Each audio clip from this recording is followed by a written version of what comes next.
Welcome to Hollywood Radio Theater.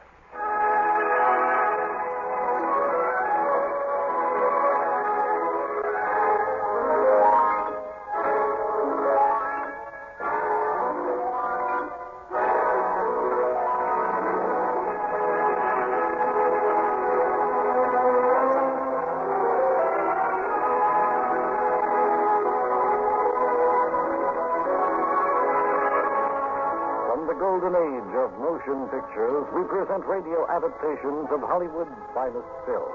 Tonight, Barry Sullivan stars in Rope of Sand.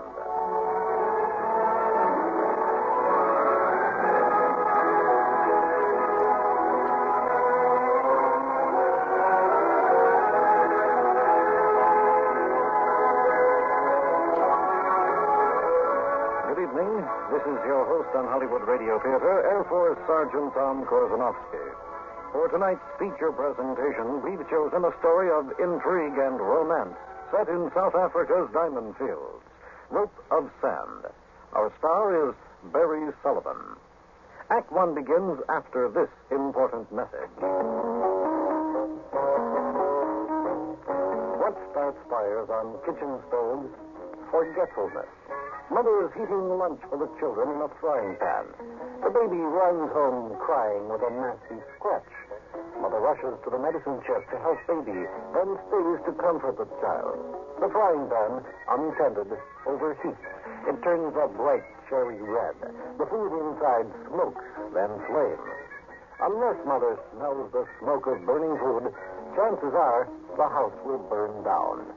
Think fire prevention. And now, Act One of Rope of Sand, starring Barry Sullivan.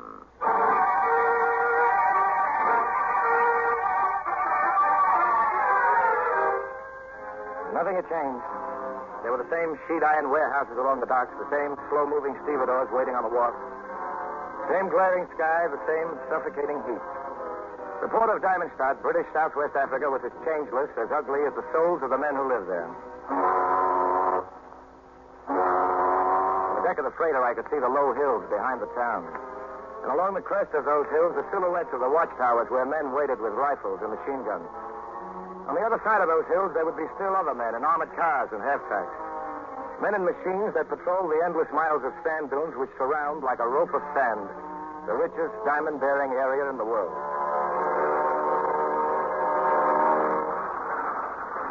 The freighter docked and the steam winches went to work bringing the cargo up from below deck. I was standing by the forward hold, waiting for my own gear to be hauled up. Davis! You! Davis! It was Vogel. Commandant Vogel of the Diamond Company's Special Police. He came up the gangplank with a couple of deputies at his heels. Davis? I warned you not to come back to Diamondstadt. Uh-huh. And yet you don't seem surprised to see me. No, I've been expecting you. I've been waiting. You still have your blue jacket? The one with my bloodstains on it? Now, listen, Davis. Commandant. Mustn't lose your temper in this heat. Bad for the heart, you know. Why are you here, Davis?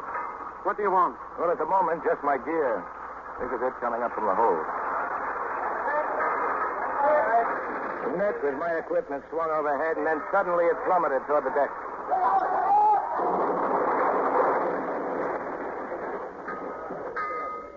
Oh, a pity, Mr. Davis. I'm afraid your gear is completely ruined. A regrettable accident. I'm not so sure it was an accident. That's one of your deputies standing over there by the winch, isn't it? Then you think perhaps he reversed the engine? Possibly he did, Mr. Davis. Quite possible. Vogel. Mustn't lose your temper in this heat. Bad for the heart, you know. Vogel, I came back here telling myself I'd forgotten what this place did to me. That all I wanted was my license back. But seeing you again has changed my mind. I'm back for one thing. To get something I've already paid for. And you'll pay again, Davis. Don't forget my blue jacket. I've still got it. And all I want is an excuse to use it. I wasn't likely to forget Vogel's blue jacket. The jacket with the brass buttons and the yachting club insignia on it. The ceremonial coat Vogel always wore whenever he conducted one of his famous interrogations. Where are they, Davis? Where are the diamonds? He's a stubborn man, Mr. Martingale. But I'll crack him. I'll crack him. But he didn't. Vogel had to disappoint Mr. Martingale, the elegant Mr. Arthur Martingale, General Superintendent for the Colonial Diamond Company, Limited. I wondered just how many minutes it would take Vogel to tell Martingale I was back in Diamondstadt and what Martingale's first move would be. As for my first move, I checked into the Sandy Hill Hotel and then headed for the bar. There was just one other customer, Doc Hunter. Henry? Another one, Doc? Make it another 4, Henry. That'll take care of the next hour. Since when did you start to ration yourself, Doc? Just since you went away, Mike. About 2 years ago. Yeah? You feel better for it? The only thing that will make me feel better is the day I leave Diamondstadt. Well, why don't you? Oh, I'm still a company doctor. Yeah, why don't you quit? Why did you come back? Business? I'm making a survey. 4 scotch and sodas, Doc. Thank you, Henry. My pleasure, Doc. Today, you say? Yeah. To find which of Vogel's boys drinks the most, owes the most, and hates Vogel the most. Interesting. Henry, Yeah, Doc? what happened to our friend Thompson? Thompson? Oh, he'll probably be in later. He really shouldn't, Henry. He's drinking far too much. By noon every day. He's already 3 parts elephant. Yeah, guess I'd be too if I had Thompson's job. I don't know how anybody can drive one of those half-tracks across the desert for 8 hours every night. The prohibited area must be patrolled, and the greed must be guarded against at all costs. Maybe, but not by me, Doc. Now, Mike, what were you saying about this survey of yours? I just finished it. Henry, Yes, sir? 1 scotch and water. I'll be waiting for it at the table right over there. Make it 2 scotches, Henry. Mr. Davis has just invited me to a drink. It was Toady. Nobody in Diamondstadt could remember what his real name was. He was just Toady, always around, always available for a price. He followed me to my table and let me pay for his drink. Been absent for such a long time. Yes, a very long time. I heard a curious story the other day, Mr. Davis. It is about a young man, a hunter, who used to make his living around here as a guide until he got into trouble. What kind of trouble? Oh, it seems he took an impetuous gentleman on a lion hunt. At first, there was no success. And then, one day, they sighted their lion. Uh-huh. They trailed him for 3 days, and each day they came nearer and nearer and nearer to the prohibited diamond area. Do you find this interesting, Mr. Davis? I find it interesting. Well, then, one night, the hunting party came very close to the prohibited area. And to amuse the gentleman, the hunter told some of the tales of the diamonds which could be found only a few inches beneath the sand. Diamonds which could be scooped up by the pound, by the bushel. Mr. Davis, you are sure I'm not boring you? I'll let you know. Well, it seems that the following morning, when the guide woke up, his gentleman was gone, and footprints led into the prohibited area. When the hunter finally found the gentleman, he was delirious and wallowing, actually wallowing in a bed of diamonds. According to this story. According to this story. Yeah. The rest of it is rather tragic. The young hunter carried the delirious gentleman out of the prohibited area, only to be arrested by the diamond police. They were taken to Commandant Vogel, and while he was questioning them, the delirious gentleman died, babbling about the whole gully full of diamonds. And the guide?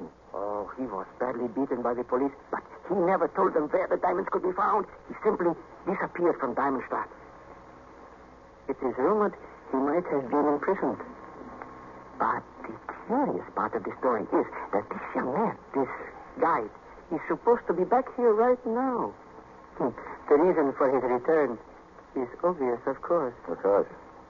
Mr. Davis, if you should ever meet this young man, this guide, you might deliver a message for me. Saying what? Saying that I am here, a fountain of extraordinary knowledge, splendidly corrupt, and eager to be of profitable service. I don't think he'll need you. One never knows. Excuse me, Mr. Davis. Urgent business calls me away. The urgent business was the appearance of a couple of special police in the doorway. I ordered another scotch and waited for the arrival of the man who drank too much, owed too much, and who hated Vogel just enough. 6 o'clock, 7, then 8, but no Thompson. Instead, there was Vogel himself with Martingale and a girl. She was tall and blonde and wore a dress far better suited to the Rue de la Paix than a smoky bar room in Diamondstadt. Martingale brought her over to my table.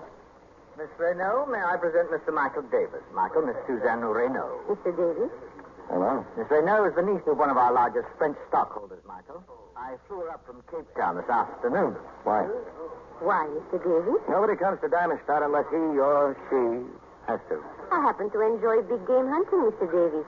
I was told the lions are very good to the north of here. Would you care to show them to her, Michael? After all, you were our best hunter and guide. Dad, you know as well as I do, I can't even guide Miss Renault across the street without my license. Then I'll see that you get it back. When? As soon as you tell us where the diamonds are. Happy to have met you, Miss Renault. Michael. The only diamonds I know anything about are ace, king, queen, and jack. I'll see you sometime, Martingale.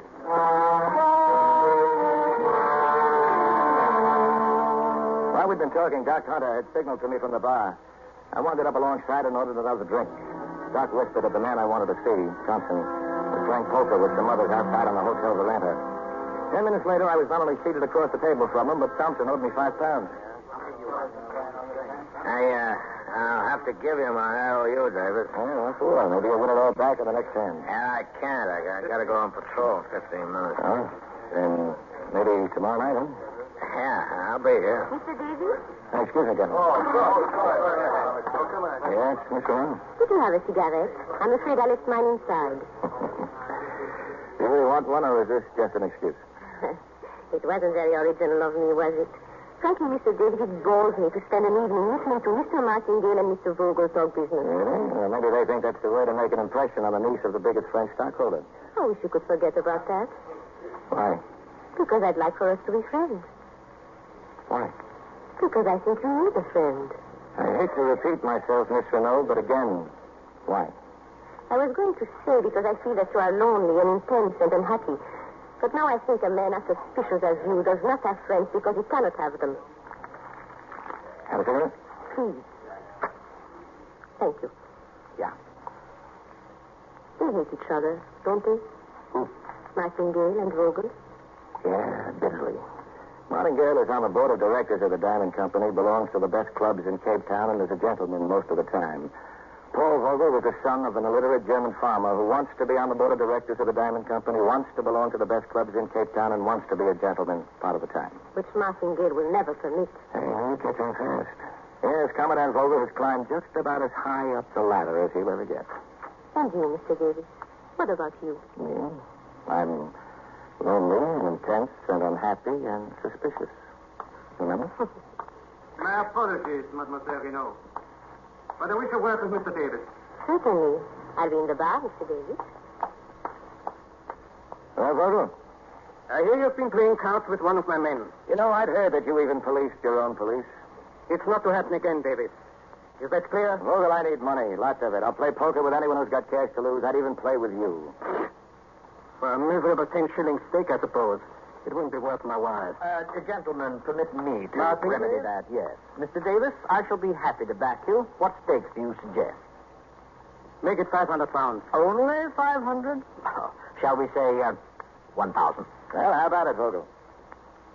All right. £1,000. We went back into the bar, and Martingale called for a pack of cards. The news got around fast. By the second draw, everybody in the bar was crowded around our table, including Miss Renault. 50. And raise your 50. All right. You win. For your information, Vogel, I have a 10 high. And Vogel had an ace. Good bluff, Michael. Very good.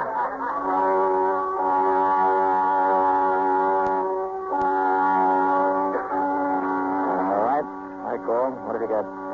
Straight. How high? 9. Too bad. Mine's a jack.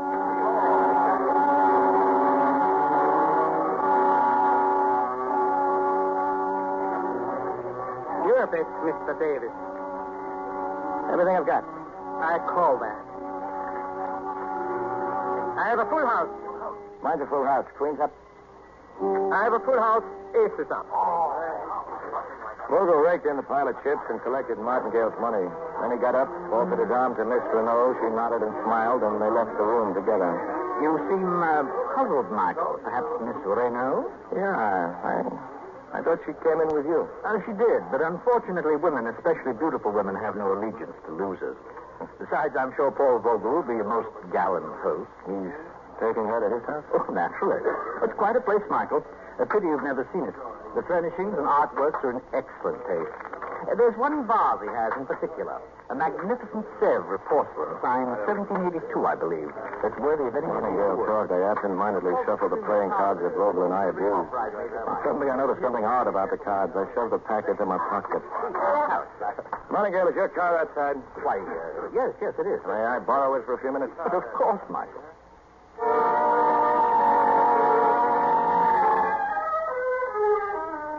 Vogel's house was about 10 minutes' drive out of town. I didn't bother to ring the bell, and since the front door was unlocked, I simply walked in. Phonograph music came from some room at the end of the long hall. As you can see, it's signed right here. Favor, 1782. The most perfect vase I've ever seen. All my My life. backs were to me. I waited until Vogel set the vase down on the side table, then I slipped up behind him and grabbed the vase. But until this moment, there's been one lack. The perfect woman. Forgive me, Vogel, for interrupting such a tender scene. Stay right where you are, Vogel, or I might drop this exquisite vase of yours. Mademoiselle Renault, would you mind waiting in the other room? Now, let her stay. Maybe she'd be interested in knowing how you won at poker tonight.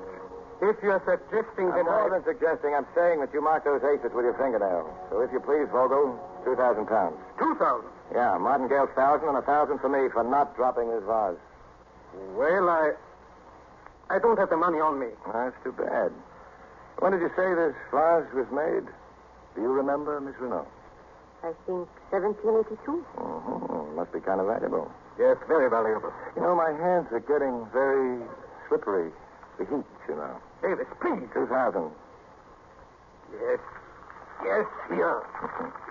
You take it from her, Miss Renault. All right. Good. And now, mademoiselle, I think you'd better let me drive you back to town. Come on. Davis, my vase. Oh, yeah, I forgot. Here, catch.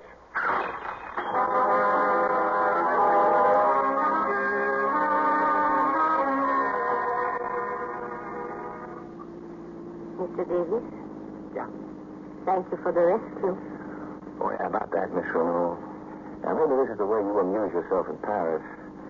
But in Paris, you got stop-and-go signals on the street corners and traffic cops to see that everybody follows the rules. But this is not Paris, and Vogel's no traffic cop, and there are no stop-and-go signals here. Because they haven't even put in the roads yet. That's what I'm finding out. So thank you for the rescue. And I hope I'll be able to do the same for you. Yeah. What makes you think I'll need rescuing just because I smashed Vogel's precious vase? No. Just because you've come back to Diamondstadt. Just because you know about that gully filled with diamonds somewhere inside the prohibited area. Oh, so you heard about it, too. Everybody has, Mr. Davis. And everybody is waiting for you to do the foolish thing. The thing you must not do. Yeah, that sounds odd, coming from the niece of the largest French stockholder. If I show the company where the diamonds are, that means bigger and better dividends for Uncle. Don't do it, Mr. Davis. Can you name me a reason? Because I like you. I like you very much. Yeah, that's flattering, but not exactly a reason. I think it is. I like you too much to want to see you dead.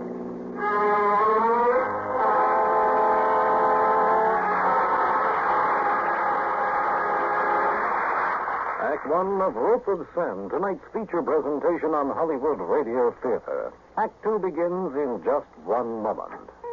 A captain assigned a news station with his troops had a deep conversation.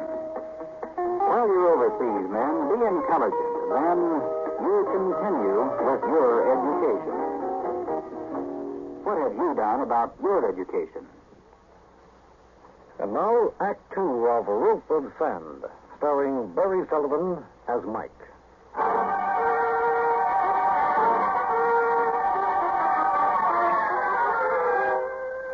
The next morning, I returned Martingale's 1,000 pounds to him. Out of gratitude, I suppose, he invited me to a party that night at his house. A party in honor of Suzanne Renault. I told Martingale I'd be there if I finished my other business on time. The business, of course, was Thompson. He had promised to meet me that evening in the bar of the Sandy Hill Hotel. Another one, Mr. Davis? Oh, yeah, I haven't finished this one yet. I shall be happy to relieve you of that chore, Mr. Davis. Go away, Tony. But where, Mr. Davis? Outside, the heat of the night oppresses me. There is a wind which blows and sears like the very sighing of hell's furnace, and only increases my thirst. Why are we here, Mr. Davis? Why must we be so infatuated with this woman? What woman? This courtesan, this enchantress, this desert. We pluck at her skirts, and we hope for some small glittering favor. This wasteland where the gems lie just a few inches below the surface. Free for the taking, if it were not for certain unfortunate restrictions. This diamond, for instance... Henry, Yes, sir? give this guy a drink. Maybe then he'll go peddle his rug somewhere else. The diamond, for instance, chemically speaking, a bit of carbon, a collection of soot. Yet, the hardest of all metals. So hard, in fact, that whatever it touches must suffer. Glass, steel, the human soul. And yet, we will do anything for this bit of soot, won't we, Mr. Davis? For example, if you were to ask my help... I'm not asking.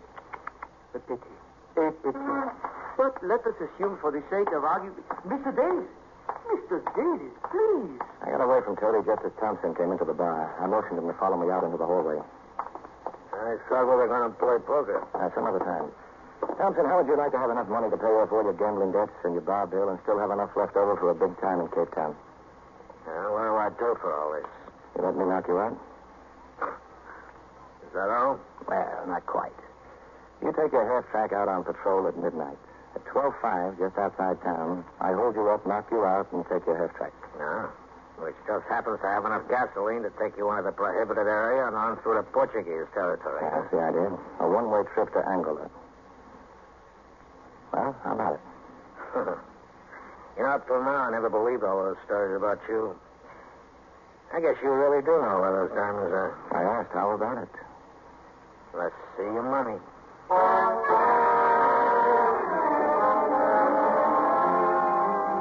He settled for £250. Meanwhile, at Martingale's house, the party for Miss Renault was in full swing.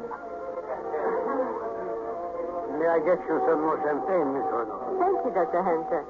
Mademoiselle Renault. Yes, Commodore? I must be alone. At once. Well, I'm sorry, but Dr. Hunter... If you will step out onto the veranda. It is most important. Oh, very well.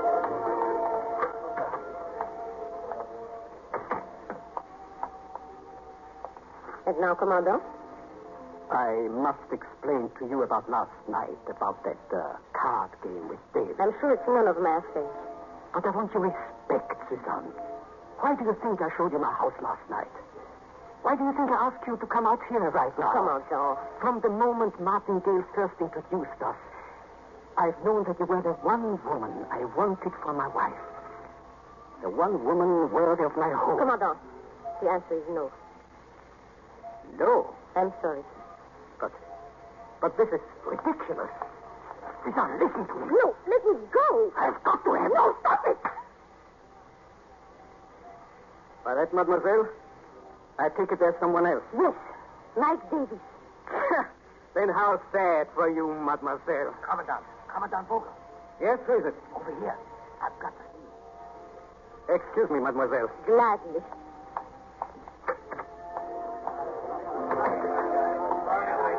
Mr. Martingale. Well, what's this? Our lovely guest of honor all alone, not swarming with suitors? Just Vogel. How do you mean? He has proposed to me. Oh, how wonderful. And you rejected him? Of course. That's even better. Our dear Commandant Vogel, the great gentleman, the discerning art connoisseur, proposes to a cheap dance hall girl and is rejected by her. Mr. Martingale. Oh, is all that so soon forgotten, my dear? Only 3 days ago, a penniless dancer in Cape Town, and now a great lady with fine clothes and furs and jewels. Well, my dear, forget what you wish, but not the bargain we make, you and I. No, I'm not going ahead with it. You must. I think Mike Davis is already in love with you. That was to be step number 1, remember? Step number 2, you will whisper one question into his ear. Darling, where are the diamonds? And if I refuse? Then I can only conclude that you yourself have fallen in love. In which case, I shall be obliged to let Vogel have his way with Michael. He intends to anyway. I think something is going on right now. Right now? Look out there on the veranda. Huh? See that man talking with Vogel? Oh, yes, I see him. Henry, the bartender at the hotel. One of Vogel's paid informants. Must be very important. In that case, perhaps I should... Miss Renault. Miss Renault. Well. At least she could have done me the courtesy to excuse herself, if one can expect manners of a dance hall girl.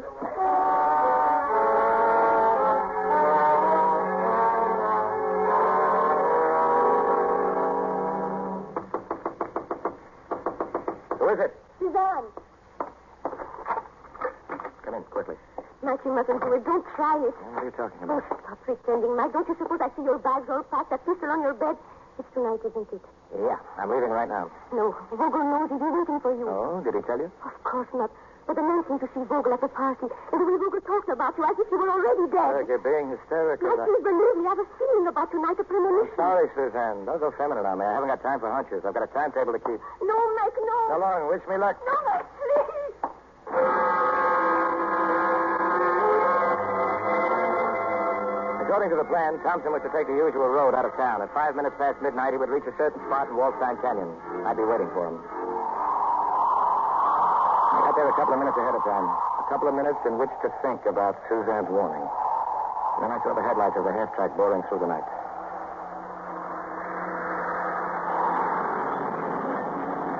The headlights blinked 3 times. That, too, was according to plan. Thompson? Yeah, hurry it up. Everything okay? Yeah, sure it is. Get in. Not tonight. We'll try it another time. No, it's got to be tonight. I don't dare risk it again. What's that?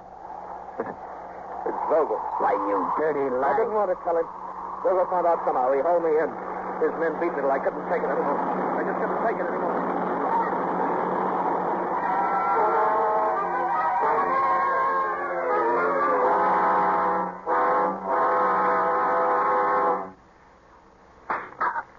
Again. All right, David. Ready to talk? Ready to tell us what the diamonds are? No. Very well. Again. Keep it up. Vogel. Major Martingale, I'm busy.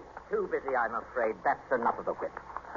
This is police headquarters, Martingale. I give the orders here. And this is Diamondstadt, my dear Paul. I give the orders for this entire district. But for how much longer, I wonder? If I tell the directors of the No, company... no, you won't.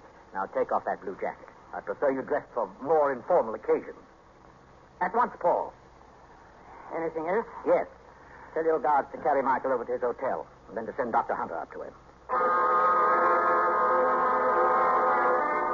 I think Vogel and Martingale argued some more, but if they did, I didn't hear it because I was unconscious. When I came to, I was back in my hotel room, and Doc Hunter was putting compresses on my back. And I fell asleep.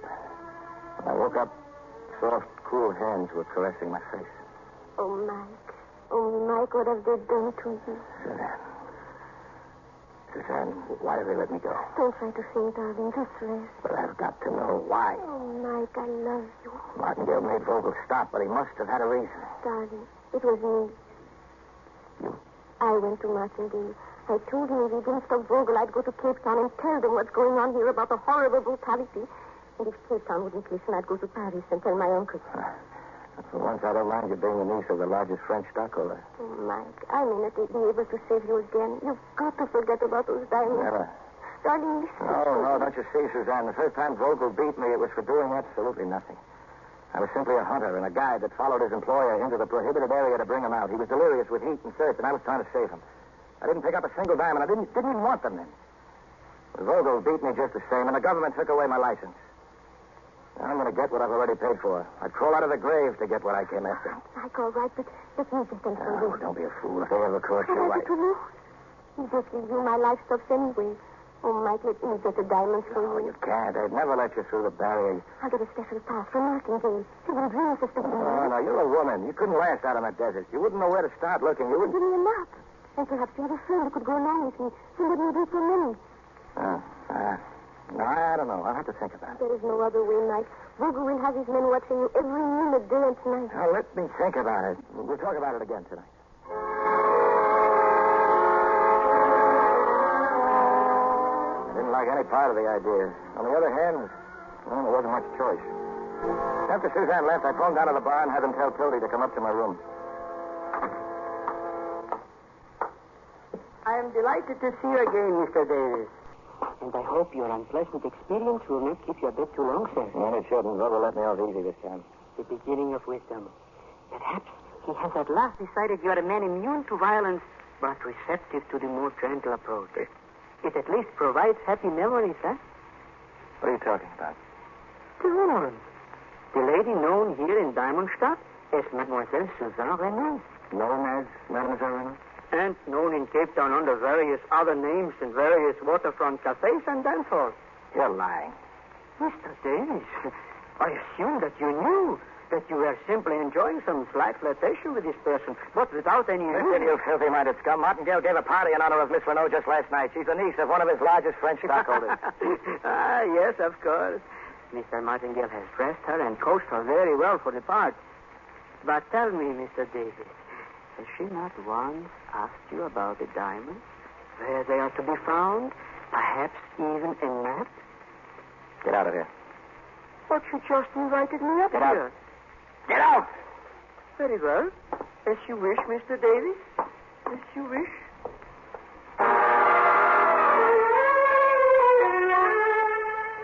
I wasn't going to take the word of anybody like Toady, but just to play safe, I drew a map of where the diamonds were to be found. A false map. And when Suzanne came to see me again that evening, I gave it to her. I said I was making arrangements for somebody to go with her into the prohibited area. I'd let her know in the morning. And then Dr. Hunter came in to change my bandages, and Suzanne left. I asked Doc to stand at the window and watch the street below. Just what am I supposed to be looking for? Oh, anything you see of interest? Well, the street's almost deserted. Can you see the entrance to Vogel's police quarters? Oh, it's just across the street. Wait. There's somebody going inside right now. Anybody I know? I think so. Mademoiselle Renaud.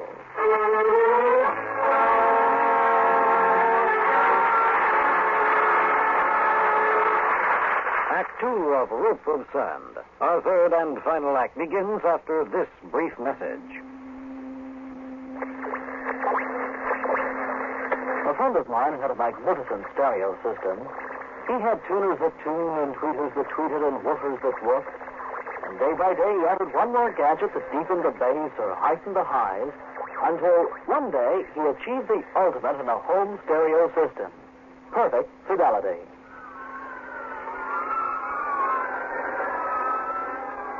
Don't overdo it. At least not on one electrical outlet.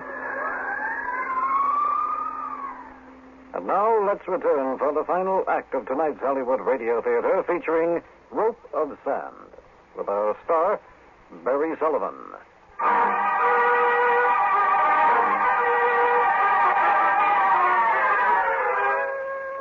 Learning the truth about Suzanne hurt almost as much as the bite of Vogel's whip across my back. But this time I wasn't going to stay in bed and nurse my wounds. As soon as Doc Hunter changed my bandages, I got up and dressed. You know, Mike, as your doctor, I don't recommend this. Just how bad off am I, Doc? In case anyone asks me. In case Vogel or Martingale get curious. Oh, very bad, Mike. Concussion of the brain. You won't be up out of your bed for 3 days, at least. That's swell. Then maybe you better not wait for them to ask you. Go tell Vogel right now. Consider him told. And, Mike, good luck. I knew that the minute Suzanne gave the map to Vogel, the wheels would begin to turn.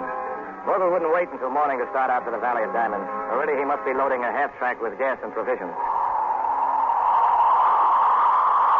I waited for them in Wallstein Canyon at almost the same spot where I'd met Thompson the night before. The wind was blowing even harder this time. The dust and sand cut visibility to not more than 10 yards. Just the way I wanted it. At the first ground of the half-track, I threw myself flat on the ground directly in the path that the machine had to take. Order, stop! There's some dreadful footpath now. Get him up the roadway. Yes, sir. There were only 2 men on the half-track. Vogel and a man coming toward me. I waited until he got right up to me and bent over. Come on, Chip. On your feet. Sure. Come on, down.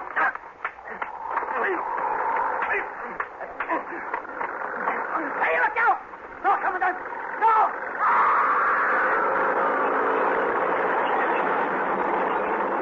The black loomed over as I dived between the great iron treads and the machine pressed harmlessly over my body. But what it did to the other man wasn't pretty. Vogel leaped out and ran back to check up. I stayed flat in the dirt and slipped the pistol out of my pocket. Drop your gun, Vogel, or the next time I won't aim for your shoulder. You're a fool, Davy. I'm a fool. You're a bigger one to fall for the same trick twice. Come on, help me get your driver into the head tracks. What for? He's dead, isn't he? Yes, you scum. You killed one of your own men just to get me. Come on, pick him up. No. The hyenas will take care of him. I said pick him up.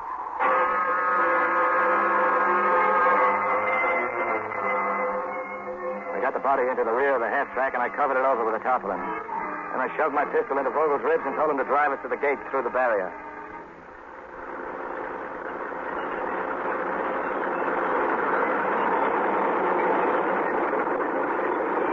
Good evening, Commandant. Headquarters telephone to expect you. We've already notified all other patrols. Thank you. You may raise the gate. Yes, sir, but when do you return? I don't know. Raise the gate. Yes, sir.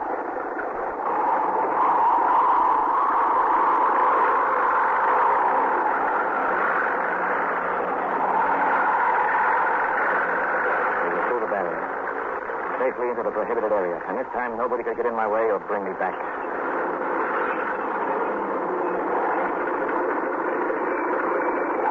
Where are we? At least 20 miles from nowhere.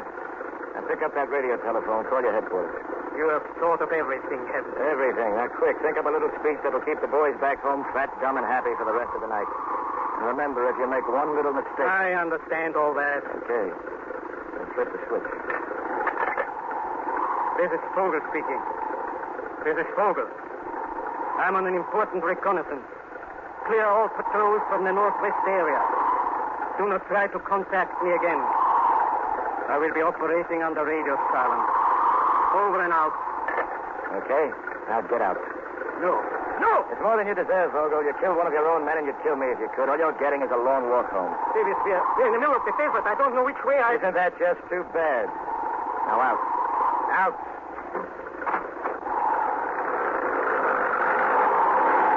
Davis! Come back! Davis!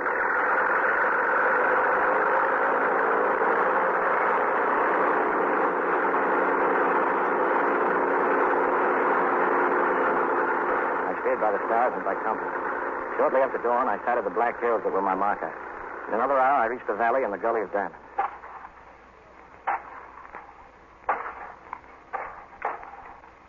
They were scattered everywhere, just beneath the top gravel, exactly as I had remembered. I filled my hat with them. In a few more hours, I'd be in Portuguese territory, safe and a rich man. And in a few more hours, where would Commandant Vogel be?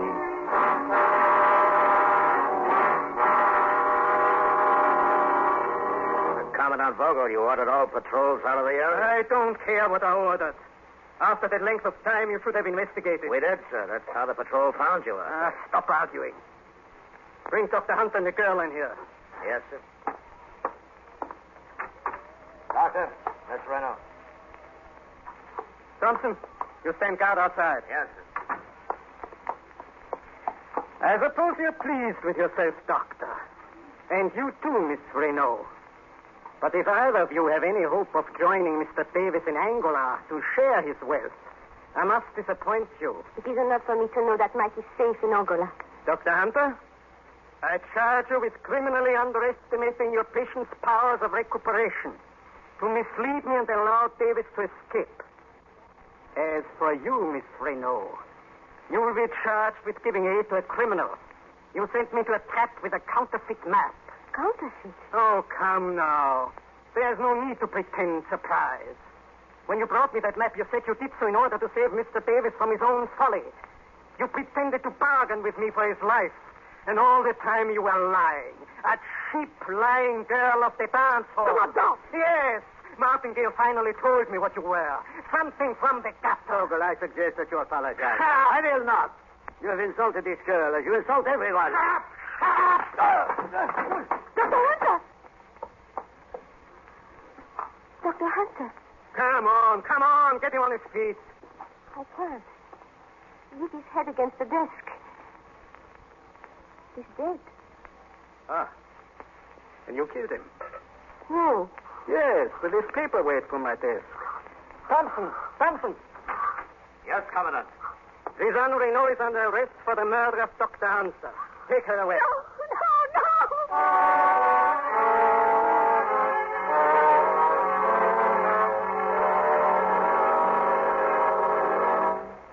Drink. Oh, a drink. But, sir, this is Angola. It is not 2:40 in the morning. I want a drink. Sir, Portuguese law say this hour we must be closed. No more drink. Give me a drink. Yeah, drink. Please, senor, please. It is very fortunate, Mr. Davis, that you cannot smash a diamond that easily. Go away, sir. How quickly our little triumphs tarnish. How quickly conquest turns heavy and unlovely in our arms. Do you remember, Mr. Davis, my little story about the hunter and the guide? Well, there is another chapter to it now. Go away. It seems he made it. Yes, into the prohibited area and out again. A glorious dash. And now he has the diamonds. Of course, there is still a problem. Somewhere he must find an unscrupulous person to polish the diamonds and then to dispose of them. In such matters, I have had very great experience. Diamonds. I think I have said it before. There is nothing but suffering from contact with this hardest of all matter. Glass, steel, the human soul, all must suffer. Dr. Hunter, for instance. He's dead, of course, now, but... Huh? Doc Hunter? Oh, yes, so very dead. And I feel really sorry for Mademoiselle Renault. I cannot believe that she killed him. And yet there is no one to prove differently. You don't know what you're talking about. You're drunk. I am Mr. Davis? No. I have even a newspaper clipping. Yeah, perhaps it is in my pocket. Oh, yeah. Here it is. If you care to read it. No, I don't have to. I know what it says. It says a French tramp tried to cross up Mike Davis and got herself crossed and... I want a drink. I want a drink! Senor! Very well, Mr. Davis. So long as you are determined to sacrifice this great fortune and go back to Diamondstadt to help the girl, I think I know a man who can arrange for us to make this trip quietly. Of course, I will need some money.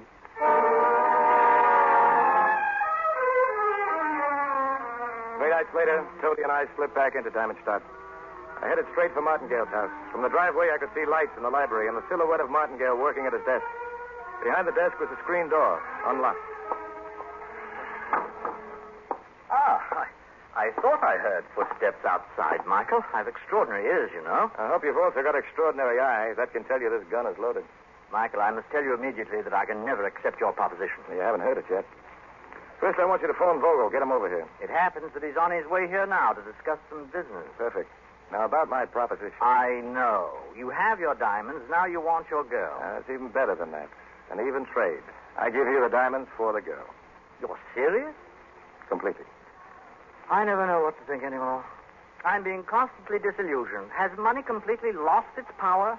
Is everyone motivated now by love? Let's stick to the point. Is it a deal? It appeals to me. It would make a hero of me in the eyes of the company, and it would distress Vogel. But no. Is that your front door? Yes, it's Vogel. All right. Here.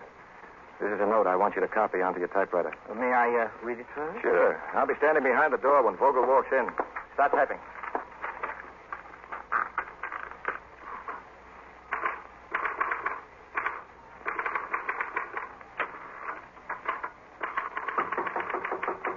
Come in, Paul. Well? What are you smiling about? This thing I'm typing, Paul. It's quite an amusing document. What is it? I'll read it to you, Vogel. Davis. What, no gun, Commandant? How careless you've gotten since I left town. Martingale, what kind of a trick is this? None of my doing, I assure you. Your document, Michael. Thanks. Now, here's what it says, Vogel. To whom it may concern, Mademoiselle Suzanne Renault, known by whatever aliases, etc., is innocent of the murder of Dr. Francis Kittredge Hunter. She will be released immediately. And there's a place for you to sign and for Martingale, the witness. Davis, I'm getting very sick of your bluff. Come on, sign it. Martingale. Don't appeal to me, Paul. I have an enormous antipathy to dying. Very well. Your pen. Now, you witness his signature, Martingale? Of course. This is a completely empty gesture, Davis.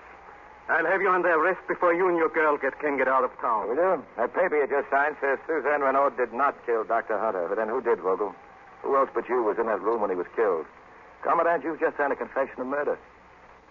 No. I can prove before any court that I signed that with a gun at my back. Well, that's quite possible, Paul. Oh, by the way, won't you have a cigar? Well, gentlemen, that's all for tonight. I'll send you the diamonds, Martingale, just as soon as I'm sure Suzanne is all right. Well, that's fair enough. Goodbye, Michael. Sure. Paul, do try one of the cigars in this box. Oh, of course. Michael! You gave him that gun, didn't you, Martingale? It was in that box of cigars. Yes, Michael, but I was rather confident that his first shot would go wild. As for you, it was self-defense, of course. Yeah, but suppose he killed me. Well, I took that gamble. You know, in his way, Paul was quite a remarkable fellow. Nasty, but remarkable.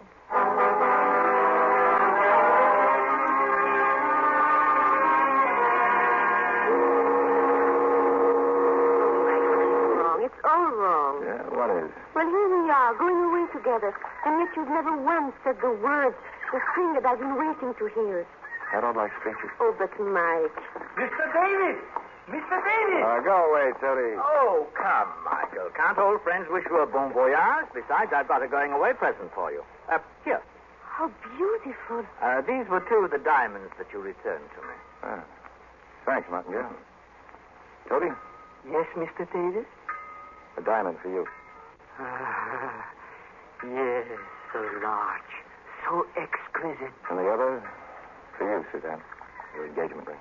Mike, then you do love me? If you ever tried to get away from me, I'd follow you until I wore the earth smooth. Is that what you wanted to hear? Oh, yes, darling. That's what I wanted to hear. Well. Time to go ashore, Tony. Come along. Yes. Goodbye, Mr. Davis. Mademoiselle Renaud. A pleasant voyage. Thanks, it will be. Au revoir.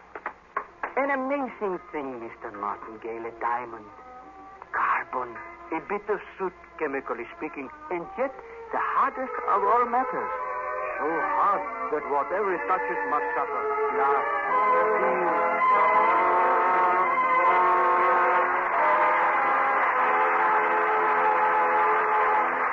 We've just heard the final act of tonight's Hollywood Radio Theater presentation, Rope of Sand, starring Barry Sullivan.